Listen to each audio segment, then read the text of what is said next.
और बड़ी खबर चित्रकूट से सामने आ रही है। सीएम और एनजीटी के आदेशों की धज्जियां उड़ा रहे हैं खनन माफिया। जी हां, राजापुर तहसील के तीर दुमाई गंगू खंड 3 में ताबड़तोड़ अवैध खनन, यमुना नदी का सीना छलनी कर रहे हैं खनन माफिया। क्या आंख मूंद कर बैठा है चित्रकूट प्रशासन? खनन माफियाओं को मिल रहा है आखिर किसका संरक्षण? मानकों को ताक पर रखकर उतारी गई है पोकलैंड मशीनें। खनन माफियाओं के आगे नतमस्तक हुआ है प्रशासन। चित्रकूट के मोरंग खदानों में जमकर काला कारोबार जारी है।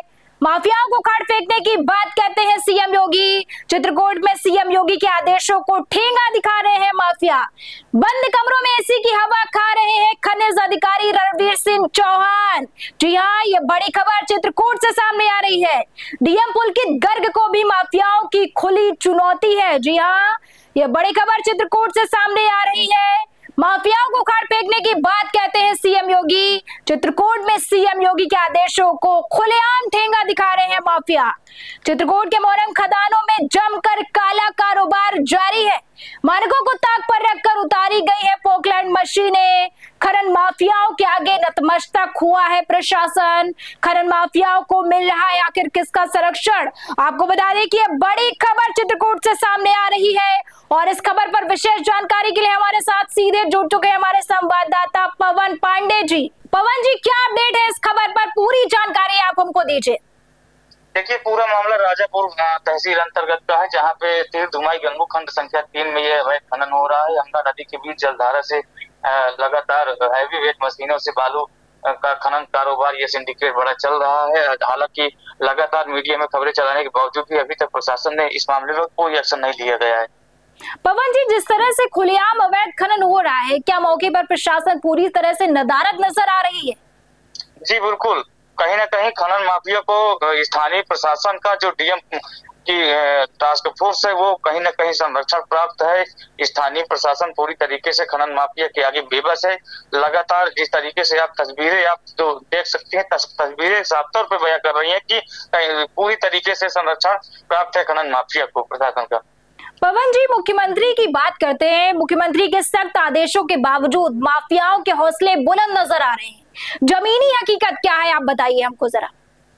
देखिए, एक तरफ जहां सीएम योगी जीरो टॉलरेंस की बात तो करते हैं, लेकिन उसका हकीकत कुछ और। आप यहाँ पे आप देख सकते हैं कि जीरो टॉलरेंस की नीति जो है वो यमुना नदी में जिस तरीके से खुलेआम हैवी वेट मशीनों से खनन किया जा रहा है, तो कहीं ना कहीं मुख्यमंत्री जी की बात को भी ये लोग सीधे साफ तौर से नकार रहे हैं और सरकार को भी ये लोग घेरे में लेने का काम कर रहे हैं। जबकि मुख्यमंत्री उत्तर प्रदेश सरकार के जो समूचे यूपी को लीड कर रहे हैं, जीरो टॉलरेंस की बात करते हैं, उसके बावजूद भी आप तस्वीरों में जो साफ तौर पे आप देख सकते हैं कि यमुना नदी के बीच जलधारा से हैवी वेट मशीनें लगाकर किस तरीके से बालू का अवैध कारोबार किया जा रहा है। लगातार शिकायत करने पर मीडिया में खबरें चलने के बाद भी अभी तक शासन प्रशासन द्वारा इसमें कोई एक्शन नहीं लिया गया है। खनन माफिया इसका हाजिर है कि जो है रात में भी जबकि एनजीटी का साफ निर्देश है कि सुबह 6 बजे से लेकर शाम 6 बजे तक ही खनन किया जाएगा, सूर्यास्त के बाद कोई खनन नहीं किया जाएगा। लेकिन रात में भी पूरी रात हैवी वेट मशीनों से खनन किया जा रहा है। इसके बावजूद भी प्रशासन कोई एक्शन नहीं ले रहा है। पवन जी, जिस तरह से खबरें सामने आ रही हैं और साफ तौर पर देखा जा सकता है कि किस तरीके से अवैध खनन जारी है, यमुना नदी का सीना छलनी कर रहे हैं अवैध खनन करके, तो इस पर स्थानीय लोगों की क्या प्रतिक्रियाएं सामने आ रही है? प्रशासन आमने सामने है, स्थानीय लोग आमने सामने है, क्या प्रतिक्रियाएं सामने आ रही है? जी बिल्कुल, मैं आपको बताना चाहूंगा, जो स्थानीय लोग हैं, जो ग्रामीण हैं, वो कहीं ना कहीं बोलने से हिचकिचाते हैं, डरते हैं खनन माफिया के आगे और असलहों के दम पर ये लोग लगातार खनन कर रहे हैं। यदि कोई आवाज उठाने की कोशिश करता है तो उसको कहीं ना कहीं से उसके ऊपर दबाव बनाया जाता है। इस तरीके से अभी हाल ही में राष्ट्रीय हिंदू संगठन ने भी इसकी शिकायत की है और जांच की मांग की है। हालांकि डीएम की टास्क फोर्स मौके पर जाकर जांच की, लेकिन जो साफ तौर पर हम लोग तस्वीरें दिखाते हैं उसको कहीं ना कहीं ये लोग खंडन करते हैं अधिकारी। जी जी, बहुत बहुत धन्यवाद आपका पूरी खबर की जानकारी देने के लिए। खबरों का सिलसिला यूं ही जारी रहेगा, तब तक के लिए हमारे साथ जुड़े रहिए और देखते रहिए नेशन ऐप समाचार।